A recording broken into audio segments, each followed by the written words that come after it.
ഇന്ന് പശ്ചിമേഷ്യൻ സംഘർഷത്തിന് പിന്നാലെ രാജ്യത്ത് പാചകവാതക പ്രതിസന്ധി ഇപ്പോഴും തുടരുകയാണ്. LPG വിതരണം മുടങ്ങുന്ന സാഹചര്യമൊന്നുമില്ല.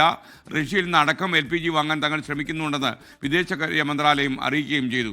ബൽറാം നെടുങ്ങാടി ഈ വാർത്തയുടെ അപ്ഡേഷനുമായി ഡൽഹിയിൽ നിന്ന് ചേരുകയാണ്. ബൽറാം, വിവരങ്ങൾ. Good morning, Eid Mubarak. നല്ല മഴയുണ്ടെന്ന് തോന്നുന്നല്ലേ Balram? Very good morning SKN, Eid Mubarak.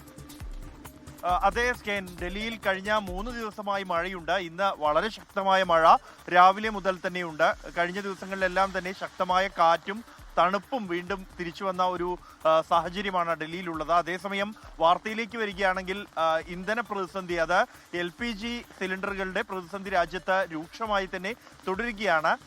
ഈ ഒരു പ്രതിസന്ധിയെ കേന്ദ്ര സർക്കാർ സൂക്ഷ്മമായി തന്നെ നിരീക്ഷിച്ച് അതിന് പരിഹാരം കാണാനുള്ള നടപടികൾ ഉണ്ടാകുന്നുണ്ട്.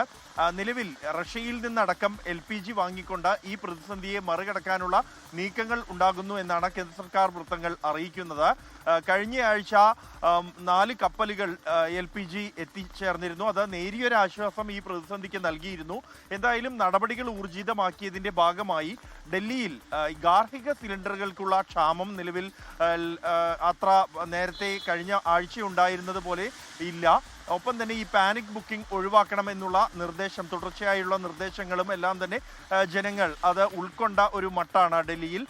അതുകൊണ്ട് തന്നെ സാധാരണ നിലയിലേക്ക് കരിഞ്ചന്തയിൽ ഉൾപ്പെടെ ഈ ഗാർഹിക സിലിണ്ടറുകൾ വിൽപ്പനയുണ്ടായിരുന്നു. അതിൻ്റെ വിലയുൾപ്പെടെ സാധാരണ നിലയിലേക്ക് മാറിയ ഒരു സാഹചര്യമുണ്ട്. അത് കരിഞ്ചന്ത, പൂഴ്ത്തിവെപ്പ് എന്നിവയ്ക്കെതിരെ കർശനമായി നടപടിയെടുക്കാൻ സർക്കാർ നിർദ്ദേശം നൽകിയിരുന്നു.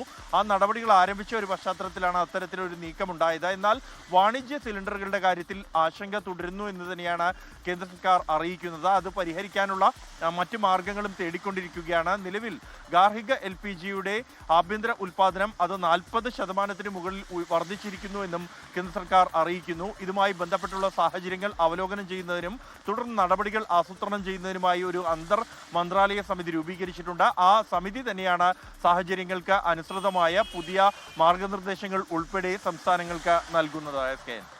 ലോകത്തെവിടെയായാലും ഏത് സമയത്തും 24 വാർത്തകളും ഓഗ്മെന്റഡ് റിയാലിറ്റി പാക്കേജുകളും എക്സ്പ്ലെയിനറുകളും വിശദമായി കാണാൻ ഞങ്ങളുടെ YouTube ചാനൽ നിങ്ങൾക്ക് സബ്സ്ക്രൈബ് ചെയ്യാം.